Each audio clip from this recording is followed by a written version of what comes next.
Regarding the broken-hearted, the first question you need to ask yourself is not about you. It's about someone else. When they are broken-hearted, what role have you played to break their heart? Did you hear what I just said? Many people are sitting saying, oh, I'm broken-hearted. But how many hearts have you broken? Subhanallah. And when I say how many hearts have you broken, I'm not talking of love stories here.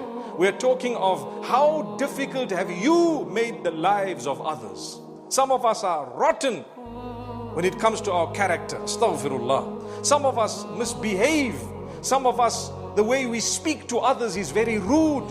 We don't make life easy for them. Do you think Allah is going to make life easy for you? كَانَ اللَّهُ فِي عَوْنِ الْعَبْدِ مَا كَانَ الْعَبْدُ فِي عَوْنِ أَخِيهِ. Allah will continue to help a slave for as long as that slave continues to help another. The opposite is true. When you make someone's life difficult, don't think that your life is going to be made any easier.